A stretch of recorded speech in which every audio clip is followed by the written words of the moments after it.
Hi babes, welcome back to my channel Drama Love Shifa. The Next Prince episode 4. Last episode பார்த்துருப்பீங்க. பார்க்காதவங்க ஐகார்டில் link இருக்கும், பார்த்துட்டு வாங்க. கனினை Prince announce பண்ணுறதுக்கு ஒரு செரிமனி பண்ணுறாங்க. அதெல்லாம் நிறைய பேர் வந்திருக்காங்க. அதில் அந்த ராஜா எல்லாரும் முன்னாடி இவன் தான் என்னுடைய பேரன், அடுத்த பிரின்ஸ் அப்படின்னு சொல்லி இன்ட்ரடியூஸ் பண்ணுறாரு. அடுத்து கனின் எல்லாருக்கும் முன்னாடி ஒரு சின்ன பெர்ஃபார்மன்ஸ் பண்ணுறான். பியானோ ப்ளே பண்ணிட்டு அழகாக பாட்டு பாடுறான். அதை எல்லாருமே ரொம்ப அழகாக ரசித்து கேட்டுக்கிட்டு இருக்காங்க. சரணும் தான் எல்லாரும் பாடி முடிச்சதுமே ரொம்ப ஹாப்பியாக கிளாப் பண்ணான்.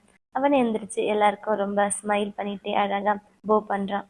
அவன் பர்ஃபார்மன்ஸ் முடிஞ்சதும் அவன்கிட்ட வந்து ஒவ்வொருத்தராக பேசுகிறாங்க. ஃபர்ஸ்ட் ஒரு லேடி தாய்லாந்து வந்திருக்காங்க. நீங்கள் ரொம்ப அழகாக இருக்கீங்க அப்படின்னு கனின் கிட்ட ரொம்ப ஹாப்பியாக பேசிக்கிட்டு இருக்கான். அடுத்து அவன்கிட்ட ஒவ்வொருத்தராக நிறைய கண்ட்ரி, இவங்க வந்து ஒரு ராஜா, ஒரு கிங்டம் தானே. ஸோ இவங்கள மாதிரியே மற்ற கிங்டம்ல இருந்தால் நிறைய பேர் வந்து இவனை பார்க்க வந்திருக்காங்க. இவனுக்கு இதெல்லாம் புதுசு தானே, இவன் எப்படி பேசுவான் அப்படின்னு நானும் பார்த்தேன். ஆனால் எல்லாருக்கிட்டையும் இவனு நல்லா தெரிஞ்ச மாதிரியே பேசுகிறான். என்ன விஷயம்னா, தூரத்தில் சரண் நின்றுட்டு இருக்கால, அவன் இவன்கிட்ட வந்து ஒரு மைக் கொடுத்துருக்கான். அவன் மைக்கில் பேசுறது இங்கே கனினுடைய காதில் கேட்குது. ஸோ ஒவ்வொருத்தங்களா வந்து கனின் கிட்ட பேசும்போதும் அவங்க யார், எங்கேருந்து வந்திருக்காங்க அப்படின்னு அவங்கள பற்றி சரண் அங்கே இன்ட்ரடியூஸ் கொடுக்க, கனின் அவங்கள பற்றி நல்லா தெரிஞ்ச மாதிரி ரொம்ப ஃப்ரெண்ட்லியாக அவங்ககிட்ட பேசுகிறான். அடுத்து அவங்களுக்கு பக்கத்து நாட்டிலேருந்து, அதாவது புஜூர் அப்படின்ற ஒரு நாட்டிலேருந்து அந்த ராஜாவும் அவங்களோட பிரின்ஸ் வந்திருக்காங்க. அந்த பிரின்ஸோட பேர் பிரின்ஸ் கேல்வின். அந்த பிரின்ஸ் கேல்வின் வந்து இவங்க ஊரில் இருக்க யூனிவர்சிட்டியில் படிக்க போகிறதா சொல்ல, ராஜா ரொம்ப சந்தோஷமாக அது எங்களுக்கு ரொம்ப சந்தோஷமான விஷயந்தான் அப்படின்னு சொல்கிறாங்க. இந்த பிரின்ஸ் கேல்வின் யாருன்னு உங்க எல்லாருக்கும் நல்லா தெரிஞ்சிருக்கும், நான் சொல்ல வேண்டிய அவசியம் கிடையாது. அப்படி உங்களுக்கு தெரிஞ்சிருந்தா கமெண்ட் பண்ணுங்கள். அடுத்து இதே மாதிரி ஒவ்வொருத்தவங்களா வந்து இவங்ககிட்ட பேசுகிறாங்க. அப்புறம் இங்கிலாந்துலேருந்து ஒருத்தவங்க வந்திருக்காங்க. அவங்க ஆல்ரெடி கனினுடைய ஃபென்சிங் பர்ஃபார்மன்ஸ் எல்லாம் பார்த்துருக்காங்க போல். உங்கள் ஃபென்சிங் ரொம்ப நல்லா இருக்கும் அப்படின்னு சொல்ல, ஆமாம் நான் பிறந்ததுலேருந்தே ஃபென்சிங் கற்றுக்கிட்டு இருக்கேன் அப்படின்னு அவனும் ரொம்ப சந்தோஷமாக பதில் சொல்லிக்கிட்டு இருக்கான். அப்புறம் பட்லர் வந்து கனின் கிட்ட சொல்கிறான், இப்போ டான்ஸ் ஆரம்பிக்க போகுதுன்னு சொல்ல அவனும் ஓகேன்னுட்டு தூரத்தில் சரண் நின்றுட்டு இருக்கான்ல, சரண் தான் இப்போ ஒவ்வொருத்தங்களா இவனுக்கு இன்ட்ரடியூஸ் பண்ணான். அவனுக்கு தேங்க்ஸ் சொல்ல அவனும் சந்தோஷமாக சிரிக்கிறான். கொஞ்ச நேரத்தில் அங்கே பால் டான்ஸ் ஸ்டார்ட் ஆகுது. எல்லாரும் ஒவ்வொரு ஜோடியாக டான்ஸ் ஆகிட்டு இருக்காங்க. கனினுக்கு ஜோடி இல்லை, அவன் அங்கே ஏவா நினைத்து இருக்கால, அவன் ஏவா வந்து இவன் பக்கத்தில் வந்து கேட்க, ஏவாவும் கனினும் தான் ஃபஸ்ட்டு ஜோடியாக ஆடுறாங்க. ஃபஸ்ட்டு சரண் தனியாக தான் நின்றுக்கிட்டு இருக்கான். ஒரு பொண்ணு போய் சரணை கூப்பிட சரணும் டான்ஸ் ஆட வந்துடுறான். இங்கே அதாவது எல்லாரோட ஜோடியும் தனித்தனியாக ஆடிட்டு இருக்காங்க. ஏன்னா இங்கே இருக்கிற நிறைய பேர் பாய் பாய் கப்புள் அப்படின்றது யாருக்கும் தெரியாதுல்ல. ஸோ எல்லாரும் ஒரு பையனும் பொண்ணும் கப்புலாக ஆடிக்கிட்டு இருக்காங்க. ஆனால் கனினோட கண்ணு ஃபுல்லாக முழுக்க முழுக்க சரண் மேலே தான் இருக்குது. சரண் இவனை சைடாக பார்க்குறான், ஆனால் கனின் அளவுக்கு ஏக்கமாக பார்க்க மாட்டான். அப்புறம் அவங்களுக்கு சான்ஸ் கிடைக்கும்போது ஒவ்வொரு கப்பலாக மாறி மாறி ஆடிக்கிட்டு இருக்காங்க. அப்போ கனினுக்கு லைட்டாக ஒரு சான்ஸ் கிடைக்கிது, இதாண்டா சான்ஸ் அப்படின்னு சரண் கிட்ட இருந்த பொண்ணு லைட்டாக நகர்ந்ததுமே கனின் வந்து சரணை பிடிச்சிக்கிறான். எல்லாரும் பையன் பொண்ணு தான் ஆடிக்கிட்டு இருக்காங்க, இவங்க மட்டும்தான் பாய் பாய் ஆடிக்கிட்டு இருக்காங்க. அப்போ திடீர்னு கனின் கால் தடுக்கி கீழே விழப்போங்க சரண் அவனை கேட்ச் பிடிச்சிடுறான். அதுவும் ஒரு ரொமான்டிக்கான ஸ்டைலில் கேட்ச் பிடிக்க அங்கே இருக்கிற எல்லாருமே அவங்க வேலையை விட்டுட்டு இவங்க ரெண்டு பேரையும் தான் இப்போ பார்த்துக்கிட்டு இருக்காங்க. அதுவும் அந்த இடத்துல வேற கனினை பார்க்கறதுக்கு நிறைய ப்ரெஸ் மெம்பர்ஸ் வந்திருக்காங்கல்ல, அவங்கெல்லாம் இதாண்டா சான்ஸ் அப்படின்னு அவங்கெல்லாம் நிறைய ஃபோட்டோஸ் எடுத்துக்கிட்டு இருக்காங்க. அப்புறம் தான் சரண் அதை ரியலைஸ் பண்ணுறான். அப்போ கனின் அவங்ககிட்ட தேங்க்ஸ்ன்னு சொல்கிறான். கனின் கொஞ்சம் கூட கவலைப்பட்ட மாதிரிலாம் தெரியல, அவன் ரொம்ப ஜாலியாக ரொமான்டிக்காக சரணை பார்த்துக்கிட்டு இருக்கான். அப்போ கனினுடைய பட்லரை ஒரு மாதிரி பார்த்துக்கிட்டு, ஐயோ இப்போ என்னடா பண்ணுறது அப்படின்ற மாதிரி கனின் பக்கத்தில் வந்து, கொஞ்ச நேரம் நீங்கள் பிரேக் எடுத்துக்கோங்களேன் அப்படின்னு கனினை அங்கேருந்து கூட்டிகிட்டு போக ட்ரை பண்ணுறான். அடுத்த நாள் கனினை மறுபடியும் நல்ல ஒரு பிரின்ஸ் மாதிரி ட்ரெஸ் பண்ணுறாங்க. அவனுக்கு இன்றைக்கி ஏதோ ஒரு மீட்டிங் இருக்குது போல். அப்போ அவனோட பட்லர் சொல்கிறான், நான் சொல்கிறத நல்லா கேட்டுக்கோங்க, ஸ்கிரிப்டில் என்ன இருக்கோ அந்த பதிலை மட்டும் சொல்லுங்கள். அன்எக்ஸ்பெக்டடாக ஏதாச்சும் கொஷின் கேட்டால் அதுக்கெல்லாம் நீங்கள் பதில் சொல்லாதீங்க அப்படின்ட்டு திரும்பி சரணை பார்க்குறான். அப்போ சரணை பற்றி ஏதாச்சும் கொஷின் வந்துச்சுன்னா அப்படின்னு கனின்னு கேட்டுட்டு, அதுக்கும் பதில் சொல்லக்கூடாது தானே அப்படின்னு கேட்குறான். அதுக்கு பட்லர் ஆமான்னு சொல்கிறான். சரி கிளம்பலாம் அப்படின்னு அவங்க வந்து கிளம்ப போகிறாங்க. ஆனால் சரண் மட்டும் அங்கேயே நிற்கிறான். நீ வரலையே அப்படின்ற மாதிரி கேட்க, இல்லை நான் இங்கேயே இருக்கேன் அப்படின்னு சொல்கிறான். கனினுக்கு இதெல்லாம் ஒரு வித்தியாசமாக இருக்குது. ஃபஸ்ட் அவனோட ட்ரெஸ்ஸே அவனுக்கு இதெல்லாம் புதுசாக இருக்குது. என்ன பண்ணுறது அப்படின்ற மாதிரி போய் அவனும் அந்த மீட்டிங்கில் உட்கார்றான். அது ஒரு ப்ரெஸ் மீட்டிங் மாதிரி இருக்குது. அவள் இத்தனை வருஷமாக எங்கேயோ இருந்தால இப்போ திடீர்னு வந்து எம்எல்ஏயோட பிரின்ஸ் இவன் தான் அப்படின்னு சொன்னான். ஸோ அதுக்கான கொஷின்ஸ் எல்லாம் கேட்குறாங்க. நீங்கள் இங்கே வரதுக்கு முன்னாடி எங்கே இருந்தீங்க அப்படின்னு கேட்க, அவன் இங்கிலாந்தில் இருந்தது, அங்கே அவனோட எக்ஸ்பீரியன்ஸ் அதை பற்றி எல்லாம் ரொம்ப ஹாப்பியாக ஜாலியாக பேசிக்கிட்டு இருக்கான். அவன் கேட்குற கொஷின்கெல்லாம் ரொம்ப நல்லாவே ரொம்ப கூலாகவே பதில் சொல்கிறான். அவங்க எதிர்பார்த்த மாதிரியே அவங்க சரணை பற்றி கொஷின் கேட்குறாங்க. அப்போ கனின் எந்த பதிலும் சொல்லாமல் பட்லரை திரும்பி பார்க்க, அவர் உடனே சாரி எங்களுக்கு டைம் ஆச்சு, எங்களுக்கு வேறு அப்பாயின்மெண்ட் இருக்குது அப்படின்ட்டு கனினை அங்கேருந்து கூட்டிகிட்டு வந்துடுறாரு. அந்த மீட்டிங் முடிஞ்சதுமே கனின் அவனோட ரூமுக்கு வந்துடுறான். நீங்கள் உங்களுக்கு ரொம்ப டயர்டாக இருக்குமே, ஏதாச்சும் வேணுமா அப்படின்னு கேட்க, அதெல்லாம் வேண்டாம், நான் ஃப்ரீயாக விட்டால் போதும் அப்படின்ற மாதிரி கனின் சொல்ல அவங்க எல்லாரும் அங்கேருந்து போயிடுறாங்க. அப்போ சரண் மட்டும் அங்கே நின்றுக்கிட்டே இருக்கான். கனின் சரணை பார்த்து, இன்னைக்கு நீங்கள் நிறையா ஹெல்ப் பண்ணியிருக்கு, உனக்கு டயர்டாக இல்லையா அப்படின்னு கேட்க, இது என்னோட டியூட்டி தானே அப்படின்னு சரண் சொல்கிறான். சரி, எவ்வளோ நேரம் நின்றுக்கிட்டே இருப்பேன், வந்து உட்காரு அப்படின்னு சொல்ல சரணும் தங்கிக்கிட்டே வந்து அங்கே இருக்க சேரில் உட்காடுறான். அப்போ கனின் நகர்ந்து உட்காந்துட்டு, இங்கே வா, என் பக்கத்தில் வந்து உட்காரு அப்படின்னு கூப்பிடுறான். நான் கூட சரண் போக மாட்டான்னு தான் நினச்சேன், ஆனால் பரவாயில்ல, அவனும் போய் பக்கத்தில் தான் உட்காந்துருக்கான். கனின்னு அவனையே வச்ச கண்ணு வாங்காமல் ரொமான்டிக்காக பார்த்துக்கிட்டு இருக்கான். அப்புறம் உன்னோட டியூட்டிஸ்லாம் என்ன அப்படின்னு கேட்க சரண் சொல்கிறான், உங்களை பார்த்துக்கிறது தான் என்னுடைய மெயின் டியூட்டி அப்படின்னுட்டு. அப்புறம் இந்த கிங்டமில் இருக்க, அதாவது அசவடிவத்தின் கிங்டமில் இருக்க மற்றவங்கள பார்த்துக்கிறது அப்படின்னு சொல்ல, எதுக்கு என்கிட்ட இவ்வளோ ஃபார்முலா பேசுகிற அப்படின்னு அவன் கேட்க, சாரி அப்படின்னு மறுபடியும் ஃபார்முலா தான் பதில் சொல்கிறான். அதுக்கு லைட்டாக கனின் முறைக்க, நான் தான் சொல்லியிருக்கேன்ல, நம்ம தனியாக இருக்கும்போது என்கிட்ட ஃபார்முலா பேசக்கூடாது அப்படின்னு சொல்ல, அதுக்கும் சரண் ஓகேன்ற மாதிரி சொல்கிறான். கனின் கேட்குறான், இப்போ கொஞ்ச நேரத்துக்கு முன்னாடி அந்த ப்ரெஸ் மீட்டிங்க்கு நீ ஏன் வரல சொல்லு அப்படின்னு கேட்க, சரண் சொல்கிறான், அன்னைக்கு டான்ஸில் நடந்த விஷயத்த ஏற்கனவே நிறைய பேர் பார்த்துட்டாங்க, அதனால எல்லாரும் உன் மேலேயே கண்ணு வச்சுக்கிட்டு இருக்காங்க. இந்த நேரம் நாங்கள் வந்து பக்கத்தில் நின்றுட்டு இருந்தால் அதனோட பப்ளிக் இமேஜ்க்கு நல்லா இருக்காதுன்னு சொல்ல, லைட்டாக கனின் ஸ்மைல் பண்ணிக்கிட்டே, அப்படின்னா நீ என்னை பற்றி கேர் பண்ணுற அதானே அப்படின்னு கேட்குறான். ஆமாம், நான் உங்களை பற்றி கேர் பண்ணுறேன் தான் அப்படின்னு சரணை ஒத்துக்கிறான். ஏன்னா சரணோட டியூட்டியே அதுதானே. ஸோ கனின் அதோட விடாமல், என்னை பற்றி கேர் பண்ணுறேன், ஆனால் யாராக இருந்து என்னை பற்றி கேர் பண்ணுற அப்படின்னு கேட்கும். அப்போ பட்லர் அங்கே கனின்காக ஸ்நாக்ஸ் எடுத்துகிட்டு வராரு. அங்கே வெளியில் யாராவது பேசுகிறதா அந்த பட்லர் கேட்டுடுறாரு. பாரு பாரு, அவங்க 2 பேரும் ஃப்ளர்ட் பண்ணிகிட்டு இருக்காங்க அப்படின்னு கனினை பற்றியும் சரணை பண்ணி பேசிக்கிட்டு இருக்காங்க. அவங்க பேசுகிற அந்த ஆடியோவை யாரோ ரெக்கார்ட் பண்ணி லீக் பண்ணிடுறாங்க. உடனே பட்லர் உள்ளே ஓடி வந்துட்டு, என்ன பண்ணுறீங்க நீங்கள், நீங்கள் பேசுகிறத யாரோ ரெக்கார்ட் பண்ணிட்டாங்க அப்படின்னு சொல்ல, இவங்க பேசுனது ரெக்கார்ட் ஆகி சோஷியல் மீடியாலெல்லாம் ரொம்ப வைரலாக போய்கிட்டு இருக்குது. சரண் இவங்ககிட்ட இவ்வளோ கேரிங்காக பேசினது எல்லாரும் சரண் இவங்ககிட்ட ஃப்ளர்ட் பண்ணுறா அப்படின்னு பேசிகிட்டு இருக்காங்க. இதை மற்ற கிங்டமில் இருக்கவங்களுக்கு தெரிய வருது. அந்த மிஸ்டர் சனா இருக்கார்ல, சாரி பிரின்ஸ் சனா, அவர் வந்து அவருடைய பொண்ணுக்கிட்ட சொல்கிறாரு, இதை பற்றி நீ என்ன நினைக்கிற அப்படின்னு கேட்க, எனக்கு என்னவோ இதெல்லாம் சும்மா பொய்யா இருக்குன்னு தான் நினைக்கிறேன். இந்த நேரத்தில் இந்த மாதிரி ஒரு டேட்டிங் ரூமர் ஆரம்பிச்சு விட்டால் அது அவங்களுக்கு ஒரு நல்ல அட்டென்ஷன் கொடுக்கணும், அவங்க எதிர்பார்க்குறாங்க அப்படின்னு சொல்லிட்டு ஏவா ஸ்மைல் பண்ணுறான். அதுக்கு அவங்க அப்பா, இந்த நேரத்தில் எப்படி உன்னால் ஸ்மைல் பண்ண முடியுது, பாரு ஆல்ரெடி இங்கே என்ன நடக்க போகுதோ, நீ இங்கே பார்ட்டிசிபேட் பண்ணுறதே ஒரு பெரிய பிரச்சனையாக தான் இருக்குது, அந்த நேரத்தில் இந்த மாதிரி நிறைய விஷயம்லாம் நடக்குது, இப்போ என்ன பண்ணுறது, நீ உன்னுடைய ட்ரைனிங் இன்னும் நல்லா எடுக்கணும், உனக்காக ஒரு நல்ல கோச்சை செலக்ட் பண்ணணும் அப்படின்னு சொல்ல, ஆல்ரெடி மிரா இருக்கால, அவளே எனக்கு கரெக்டு தான் அப்படின்னுட்டு அங்கேருந்து ஏவா எந்திரிச்சு போயிடுறான். அந்த மிரா யாருன்னு தெரியல, ஒருவேளை அவளுடைய ஆளோ என்னவோ. அதே மாதிரி அந்த ஆடியோவை எங்கள் பிரின்ஸ் ரமீல் கேட்டுக்கிட்டு இருக்கான். அப்போ பேட்டாய் அங்கே வரான். வந்துட்டு ஆக்சுவலாக ரமீல் அந்த எல்லாம் பார்த்துட்டு ரொம்ப கடுப்பாக இருக்கிற மாதிரி இருக்குது. ஏன்னா சோஷியல் மீடியா எதில் ஓப்பன் பண்ணாலும் சரணும் கனினும் க்ளோஸாக இருக்க அந்த ஃபோட்டோஸ் தான் வைரலாக போயிட்டு இருக்குது. அவன் கடுப்பாக இருக்கிறத பார்த்துட்டு பேட்டாய் சொல்கிறான், எனக்கு தெரிஞ்சு இதெல்லாம் அவங்க வந்து வேணும்னே ரூமர் கலப்புறதுக்காக பண்ணுறதா இருக்கும், இந்த காம்படிஷனில் அவங்களுக்கு சப்போர்ட் கிடைக்கும், இல்லை ஒரு நல்ல அட்டென்ஷனை க்ரியேட் பண்ணலான்னு அவங்க இந்த மாதிரி பண்ணுறாங்க போல் அப்படின்னு பேட்டாய் அவனை சமாதானப்படுத்த ட்ரை பண்ணிக்கிட்டு இருக்கான். இங்கே ராஜா கனினையும் சரணையும் வர சொல்லியிருக்காரு. அவங்க வந்து உட்காரும்போதே, நான் இப்போ எதுக்கு உங்களை வர சொன்னேன் அப்படின்னு உங்களுக்கு நல்லா தெரிஞ்சிருக்கும் அப்படின்னு ராஜா சொல்ல, கனின் சொல்கிறான், தெரியும், அந்த ரூமர்ஸை பற்றி கேட்க தானே அப்படின்னு அவன் கேட்க, ஆமாம் அப்படின்ட்டு அந்த ராஜா சொல்கிறாரு, என்னதான் இப்போ டைம் மாறிட்டாலும் ஜெண்டர் அதெல்லாம் லவ்வுக்கு தேவையில்லாமல் இருந்திருக்கலாம், ஆனால் நீ என்னுடைய பேரன், அதே மாதிரி சரண் வந்து நான் தத்தெடுத்த புள்ள, என்னதான் இருந்தாலும் நீங்களும் ஒரு ஃபேமிலி மாதிரி தான், ஸோ என் ஃபேமிலிக்குள்ளே இந்த மாதிரி ஒரு விஷயம் நடக்கிறது எனக்கு அவ்வளோவா இஷ்டம் இல்லை அப்படின்னு சொல்ல அதுக்கு கனின்னு சொல்கிறான், இல்லை நாங்கள் 2 பேரும் வெறும் க்ளோஸாக இருக்கோம் அவ்வளோதான். ஏன்னா அவன் தானே நான் இங்கிலாந்துலேருந்து கூப்பிட்டு வந்தான்.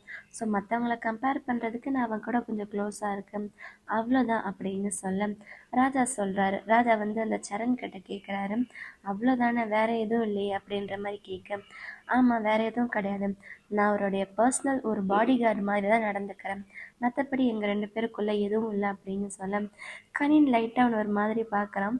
இருந்தாலும் ராஜா கிட்ட, ஆமாம் அவன் சொல்கிறது கரெக்டு தான், எங்கள் 2 பேருக்குள்ளே வேற எதுவும் இல்லை அப்படின்னு சொல்கிறான். அப்படின்னா அதுவும் நல்லது தான் அப்படின்னுட்டு ராஜா கேட்குறாரு.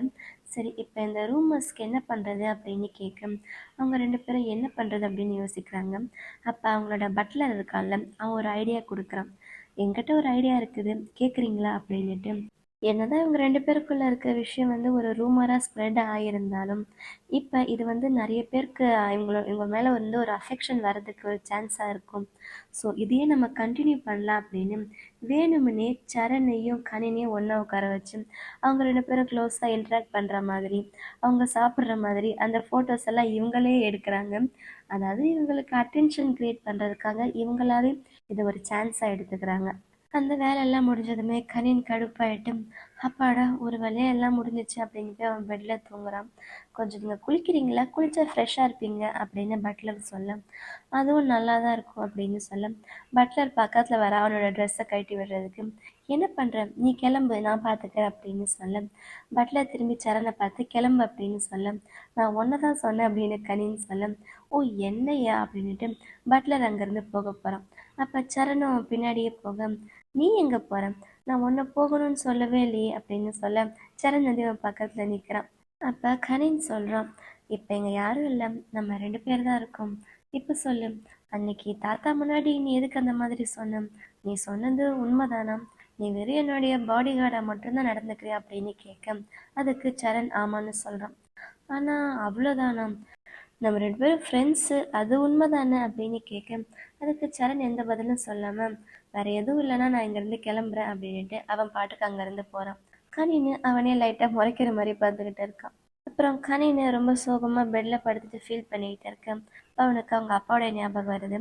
அவங்க அப்பா அவனுக்கு சாக்லேட் கொடுத்தாருல, அந்த சாக்லேட் எடுத்து கையில் வச்சுட்டு ஃபீல் பண்ணிக்கிட்டு இருக்கான். அடுத்த நாள் கனினுக்கு மறுபடியும் அவங்களோட கிளாஸ் எடுத்துக்கிட்டு இருக்காங்க, எம்எல்ஏ எப்படி உருவாகுச்சுன்னு. ஃபஸ்ட்டு இந்த 4 கிங்டமில் புஜோங் புசிட் இருக்காங்கல்ல, அவங்க தான் ஃபஸ்ட்டு இங்கே ராஜாவாக இருந்தாங்க. அவங்க தான் ஃபஸ்ட்டு எல்லாரையும் ஆண்டுட்டு இருந்திருக்காங்க. இதையெல்லாம் சரண் கனினுக்கு கிளாஸாக எடுத்துக்கிட்டு இருக்கான். ஆனால் கனினோட மைண்டெல்லாம் வேறு எங்கேயோ இருக்குது. நீங்கள் கவனிக்கிறீங்களா அப்படின்னு சரண் கேட்க அவனும் அசால்ட்டாக அப்படின்னு சொல்கிறான். அப்போ சரண் மறுபடியும் கண்டினியூ பண்ணுறான். ஸோ இந்த ஃபென்சிங் காம்படிஷன் மூலம் எந்த குடும்பத்தோட வாரிசு வின் பண்ணுறாங்களோ அவங்களுடைய அப்பாவை அடுத்த கிங்காக அனௌன்ஸ் பண்ணுவாங்க அப்படின்னு சொல்ல அதை கேட்கும்போதே கனினுக்கு ஒரு மாதிரி கடுப்பாக இருக்குது. அப்படின்னா இத்தனை வருஷம் கழிச்சு இப்போ தான் உங்களுக்கு என்னோட தேவை வந்திருக்குது, அதனால தானே இப்போ எங்கே நீங்கள் கூப்பிட்டு வந்திருக்கீங்க அப்படின்னு சொல்ல உடனே பட்லர் பின்னாடி இருந்து, அது மட்டும் இல்லை உங்களை பாதுகாப்பாக வைக்கிறதுக்காக தான் இங்கே கூப்பிட்டு வந்திருக்காங்க அப்படின்னு சொல்ல, எதுக்கு பாதுகாப்பாக வைக்கிறதுக்காக, உங்களுக்காக நாங்கள் போய் ஃபென்சிங் காம்படிஷனில் கலந்துக்கணும் அதானே அப்படின்னு சொல்ல சரணுக்கும் அந்த பட்லருக்கு என்ன பதில் சொல்கிறதுன்னு தெரியல. ஆனால் உங்கள் 2 பேருக்கும் தெரியும்ல நான் எதுக்கு இப்போ இங்கே வந்திருக்கேன்னு, நான் இங்கே வந்தது எங்கள் அப்பாவை பற்றி தெரிஞ்சுக்கத்தான் அப்படின்னு கனின்னு சொல்கிறான். அப்போ அந்த பட்லருக்கு ஒரு மாதிரி இருக்கு, அவன் அங்கேருந்து போயிடுறான். அப்போ சரண் வந்து கனினை கூப்பிட்டு, நான் உங்கள்கிட்ட ஒரு விஷயம் சொல்லுவேன், நீ யாருக்கிட்டையும் சொல்லக்கூடாது அப்படின்னு சொல்ல உடனே அவன் என்ன விஷயம் சொல்லு அப்படின்னு ரொம்ப ஆர்வமாக கேட்குறான். நம்ம 2 பேரும் யூகேயில் இருக்கும்போது நம்மளை அட்டாக் பண்ண வந்தாங்களே, அவங்கள பற்றி நான் என் ஃப்ரெண்டுக்கிட்ட விசாரிக்க சொன்னேன். விசாரித்து பார்த்ததில் அவங்க புஜோங் புசெட் அந்த கிங்டமுடைய அங்கே வேலை செய்கிற ஒரு போலீஸ் ஆஃபீஸர் தான் அப்படின்னு அந்த போலீஸ் ஆஃபீஸரு அந்த பிரின்ஸ் கூட இருக்கிற அந்த ஃபோட்டோஸ் எல்லாம் கொண்டு வந்து காமிச்சிருக்காங்க. அதாவது பிரின்ஸ் ரச்சட்டா பக்கத்தில் தான் அவன் பாடி கார்டு மாதிரி நின்றுக்கிட்டு இருக்கான் இவங்களை அட்டாக் பண்ண அந்த போலீஸ். இந்த விஷயத்த நீ கிராண்ட்பா கிட்ட சொல்லிட்டியா அப்படின்னு கனின் ரொம்ப ஆர்வமாக கேட்க இல்லைன்னு சொல்கிறான். அப்படின்னா இன்னும் சொல்லாத, இதுக்கான எவிடன்ஸ் எல்லாம் நம்ம கலெக்ட் பண்ணிட்டு போய் சொல்லலாம். அப்புறம் எனக்கு புஜங் புசிட் போகணும் அப்படின்னு சொல்ல சரணு ஓகேன்னு சொல்கிறான். இங்கே புஜங் புசிட்டில் அந்த பிரின்ஸ் ரச்சட்டா இருக்கார்ல, அவர் கரீனோட டிஎன்ஏ ரிசல்ட்டை பார்த்துக்கிட்டே இருக்காரு. 99% மேட்ச் ஆகுது, அது எப்படி சாத்தியம், அப்படின்னா இவன் தான் உண்மையான பையனா அப்படின்னு ரொம்ப கடுப்பாக நினச்சிக்கிட்டு இருக்கு. அப்போ தான் கரீன் அங்கே வரான். என்னதான் அவங்களுக்கு கனினை பிடிக்கலனாலும் இவங்களோட கிங்டமுக்கு வந்திருக்கான் அப்படின்னு அவங்ககிட்ட ரொம்ப மரியாதையாக தான் பேசுகிறாங்க. பிரின்ஸ் ரச்சாட்டாவும் ரம்மியிலும் அவங்ககிட்ட ரொம்ப ரெஸ்பெக்ட்ஃபுல்லாக நடந்துக்கிறாங்க. அவங்க ஜேர்னியெல்லாம் ரொம்ப நல்லா போச்சு அப்படின்னு கேட்க அவன் ரொம்ப நல்லா போச்சு அப்படின்னு சந்தோஷமாக சிரிச்சுக்கிட்டே பதில் சொல்ல ரமீலும் பக்கத்தில் இருந்து கனியன் கிட்ட ஃப்ரெண்ட்லியாக பேசுகிறான். அப்போ பிரின்ஸ் ரச்சட்டா என்ன பண்ணுறாரு, நீங்கள் 2 பேரும் ஒரே வயசில் இருக்கிற பசங்க தானே, ஸோ பிரின்ஸ் ரமீலே உன்னை இந்த இடத்த சுற்றி காட்டுவான் அப்படின்னு சொல்ல ரமீலும் சரி நான் கூட்டிகிட்டு போகிறேன்னு ஒத்துக்கிறேன். ஆனால் அதோட நிறுத்தாமல் என்னதான் இருந்தாலும் புஜங் புசன் தான் நான் ஃபஸ்ட்டு கிங்காக இருந்தவங்க, ஸோ இங்கே நீ பார்க்குறதுக்கு நிறைய இடம் இருக்குது, நானே உன்னை கூட்டிகிட்டு போகிறேன் அப்படின்ட்டு அவனை அந்த அரண்மனையை ஃபுல்லாக சுற்றி காமிச்சிட்டு இருக்கான். இதெல்லாம் பார்த்ததுக்கப்புறம் இன்னொரு இம்பார்ட்டண்டான பிளேஸ் இருக்குது, அந்த பிளேஸ்க்கு நீ நான் மட்டும் போகலாம், நான் உன்னை கூட்டிகிட்டு போய் அங்கேயே சுற்றி காட்டுறேன். அது வந்து இந்த அரண்மனையை விட்டு தள்ளி இருக்குது, அவுட் சைடர்ஸ்லாம் வந்து போகிற இடம் அப்படின்னு சொல்ல கனினும் ஹாப்பியாக சரி நம்ம போகலான்னு ஒத்துக்கிறோம். கொஞ்ச நேரம் கழிச்சு கனினும் சரணும் தனியாக பேசிகிட்டு இருக்காங்க.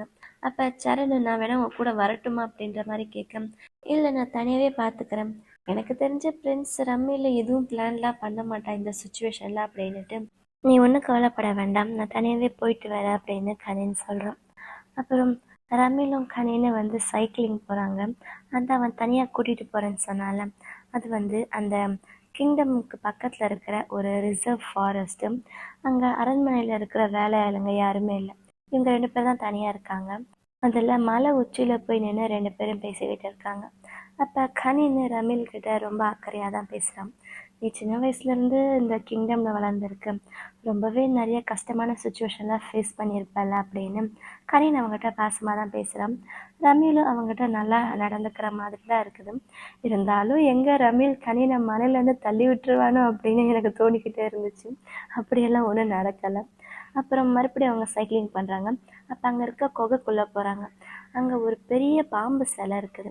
அந்த சிலையை பார்த்ததுமே என்னமோ ரமீல் வேண்டிக்கிறான், அதே மாதிரி கனினும் ப்ரே பண்ணிக்கிறான். இப்போ கொஞ்ச நேரத்துக்கு முன்னாடி அவங்க 2 பேர் பேசிக்கிட்டு இருந்தாங்கல்ல, அப்போ ரமீல் கனினுக்கு ஒரு gift கொடுப்பான், ஒரு பிரேஸ்லெட்டு. அந்த பிரேஸ்லெட்டு இதே மாதிரி ஒரு பாம்பு தான் இருக்கும். ஸோ இங்கே வந்து அந்த பாம்பை காமிச்சிட்டு பார்த்தியா நான் இப்போ உனக்கு ஒரு பிரேஸ்லெட் கொடுத்தல, அதுலேயும் இதே மாதிரி ஒரு ஸ்னேக் தான் இருக்கும் அப்படின்னு சொல்ல உடனே கனின் அந்த பிரேஸ்லெட்டை தேடுறான். அவன் கையில் பிரேஸ்லெட் இல்லை. என்ன சொல்கிற, நீ பிரேஸ்லெட்டை தொலைச்சிட்டியா, நாங்கள்லாம் யாராச்சும் gift கொடுத்தா அதை எந்த அளவுக்கு பாதுகாப்பாக பார்த்துக்குவோம் தெரியுமா அப்படின்னுட்டு அவனை ஒரு மாதிரி திட்டுற மாதிரி சொல்லிட்டு நீ இங்கே தேடிட்டு இரு, நான் போய் வெளியில் தேடிட்டு வர அப்படின்னு ரமீல் அவனோட சைக்கிள் எடுத்துகிட்டு அந்த பக்கம் போகிறான். அப்போ அவனுக்கு அந்த பிரேஸ்லெட்டு சீக்கிரமாகவே கிடச்சிடுது. இங்கே கனினும் ரமீலுக்காக வெயிட் பண்ணிக்கிட்டு இருக்கான். கொஞ்சம் கொஞ்சமாக டைம் ஆகிட்டே போக அங்கே டவரும் கிடைக்க மாட்டேங்குது. இப்போ என்ன பண்ணுறது, சரி நம்மளே இங்கேருந்து தனியாக கிளம்பலாம் அப்படின்ட்டு கனின் அவனோட சைக்கிள் எடுத்து அங்கேருந்து போக போகிறான். ஆனால் வழியிலேயே எங்கேயோ தடுக்கி சைக்கிளும் பஞ்சர் ஆகிடுது, இவன் காலையும் அடிபட்டுடுது. என்ன பண்ணுறதுன்னு தெரியல இவனுக்கு. ஃபோன் எடுத்து பார்த்தா ஃபோனில் சுத்தமாக டவரும் கிடைக்கல. எங்கள் அரண்மனையில் சரணும் பட்லரும் பேசிக்கிட்டு இருக்காங்க. பட்லர் அங்கேருந்து போயிட அங்கே பேட்டாய் வரான். அவன் சரனை பார்த்து என்ன இங்கே நின்றுக்கிட்டு இருக்கீங்க, அப்போ ரமீலும் கனினும் எங்கன்னு கேட்கும். அங்கே 2 பேரும் வெளியில் போயிருக்காங்கன்னு சொல்கிறான். எப்போ போனாங்கன்னு கேட்கும். 4 ஹவர்ஸ் ஆச்சு அப்படின்னு சொல்ல பேட்டாய் ஒரு மாதிரி பார்க்குறான். 4 மணி நேரமாக எங்கே போனான் அப்படின்ற மாதிரி. அப்போ ரமீல் அங்கே ஓடி வரான். கனின் இங்கே வந்தானா, கனினை காணோம் அப்படின்னு சொல்ல உடனே அவங்க கனினை தேடுறதுக்காக அந்த மலைக்கு போகிறாங்க. அப்போ பேட்டாய் அங்கேருந்து வெளியில் போக அப்போ தான் ரமீல் பேட்டாயை நோட்டீஸ் பண்ணுறான்.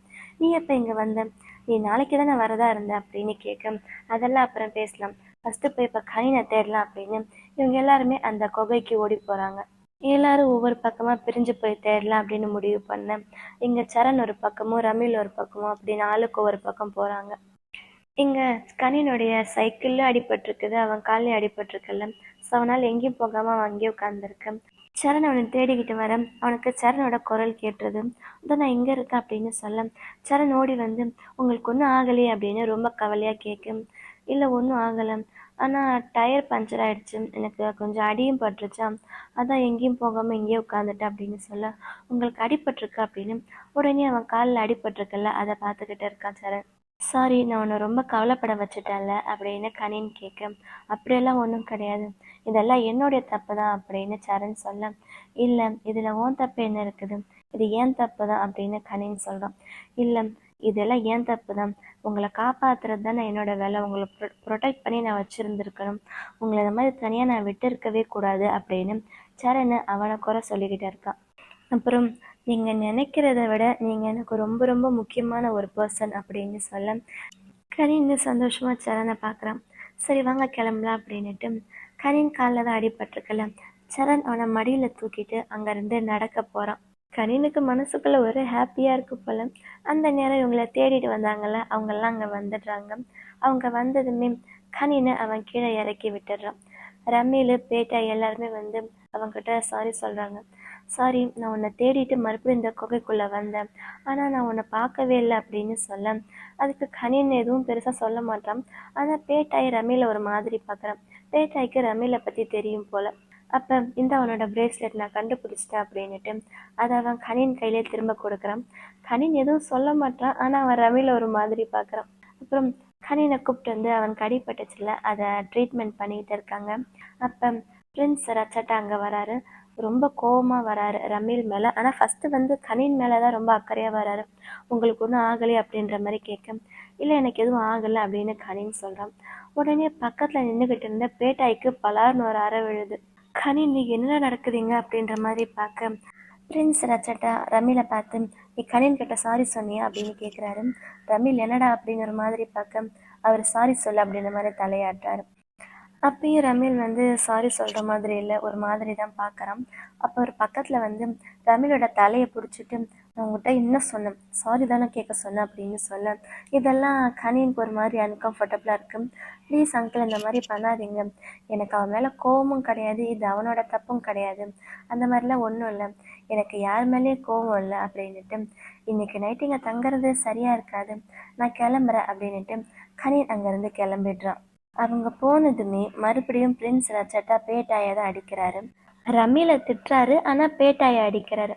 எனக்கு என்ன உன்னை பற்றி தெரியாதுன்னு நினச்சிட்டு இருக்கியா, நீ வேணும்னு தான்ட்டு அங்கே கூப்பிட்டு போயிருப்பேன், அந்த குகைக்குள்ளே டவர் கிடைக்காதுன்னு உனக்கு நல்லா தெரியும், எதுக்கு இந்த மாதிரிலாம் பண்ணிக்கிட்டு இருக்க, உனக்கு கொஞ்சம் கூட அறிவு கிடையாதா, இப்போதைக்கு இந்த பவர் அரசாங்கம் இந்த கிங்டம் எல்லாம் அவங்களோட கையில் இருக்குது, பவர் அவங்க கையில் இருக்கும்போது இந்த மாதிரி முட்டாள்தனமாக ஏதாச்சும் பண்ணி மாட்டிக்காத அப்படின்னுட்டு மறுபடியும் அவர் பேட்டாயை அடிக்கிறாரு. பார்த்தியா, பேட்டாயோட இந்த நிலைமைக்கு நீதான் காரணம் அப்படின்னுட்டு கோமா அங்கேருந்து போயிடுறாரு. அந்த ஒவ்வொரு அடியும் பேட்டாய் மேலே விழும்போது அது ரமீல் மேலே விழற மாதிரி அவனுக்கு அந்த அளவுக்கு வலிக்குது. இதுலேருந்து என்ன தெரியுது, ரமீல் என்ன தப்பு பண்ணாலும் அது பேட்டாய்க்கு தான் தண்டனை கிடைக்கும் போல. இல்லை ஒருவேளை ரமீலுக்கும் பேட்டாய்க்குள்ள இருக்க ரிலேஷன்ஷிப் அவங்க அப்பாவுக்கு தெரியுமோ என்னவோ, இவனை அடிச்சா இங்கே அடித்தாதான்டா அங்கே வலிக்கும் அப்படின்ற மாதிரி அடிக்கிறாரோ என்னவோ. அப்புறம் கனினை பத்திரமா அவனோட ரூம் கொண்டு வந்து விட்டுடுறாங்க. பட்லரை பார்க்க பட்லரை புரிஞ்சுக்கிட்டு அங்கேருந்து போயிடுறாரு.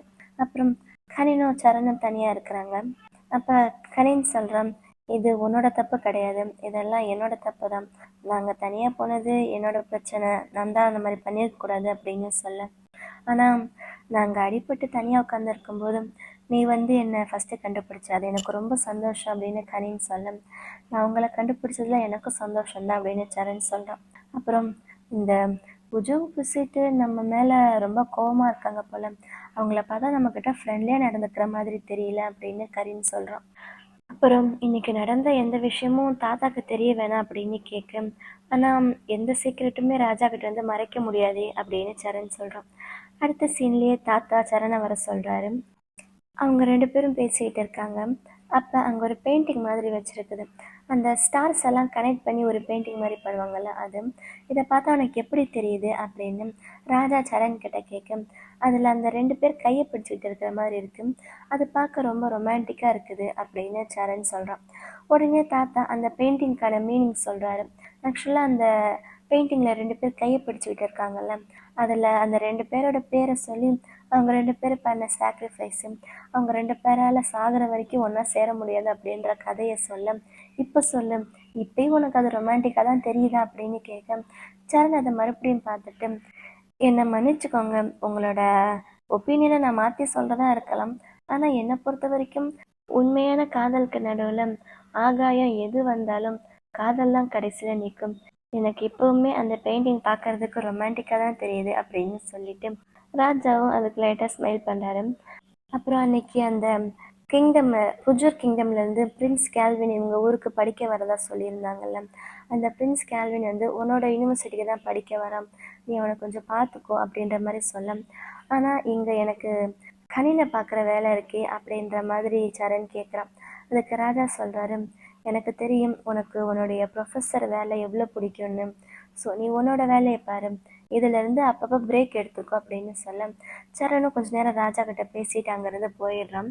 சரண் போனதுமே அந்த ராஜாவுடைய பட்லர் இருப்பார்ல, அவர் பக்கத்தில் வந்து நான் நினைக்கிறேன் கனின் தான் எதுவும் சொல்லக்கூடாதுன்னு சொல்லியிருப்பாரு அப்படின்னு சொல்ல. அதாவது எதை பற்றி பேசிக்கிறாங்கன்னா, அந்த ரம்மிலால் அவன் காட்டுக்குள்ளே மாட்டிக்கிட்டால அந்த விஷயத்த எதுவுமே அவங்க ராஜா கிட்ட சொல்லலை. ஆனால் ராஜா ராஜா ராஜா தானே, அவருக்கு அந்த விஷயம்லாம் எப்படியோ காதுக்கு வந்துடுது. அதை சரணா சொல்கிறானா அப்படின்னு பார்க்க தான் ராஜா கூப்பிட்டாரு போல. ஆனால் சரண் எதுவுமே அவனா வாயை திறந்து சொல்லலைல்ல. சரி இருக்கட்டும், கனின் தான் ஆர்டர் பண்ணியிருப்பான் போல அப்படின்னுட்டு இப்போதைக்கு கொஞ்ச நாள் இவன் யூனிவர்சிட்டிக்கு போயிட்டு போயிட்டு வரட்டும், கனின்க்கும் சரணுக்கும் நடுவில் கொஞ்சம் டிஸ்டன்ஸ் இருக்கிறது நல்லது தான் அப்படின்னு ராஜா சொல்ல இதோட இந்த எபிசோடு முடியுது. இந்த வீடியோ உங்கள் எல்லாருக்கும் ரொம்ப பிடிச்சிருக்குன்னு நினைக்கிறேன். அப்படி பிடிச்சிருந்தா லைக் பண்ணுங்கள். அடுத்து என்ன நடக்க போகுதுன்னு தெரிஞ்சுக்க மறக்காம என் சேனலை சப்ஸ்கிரைப் பண்ணுங்கள். Love you babes, by.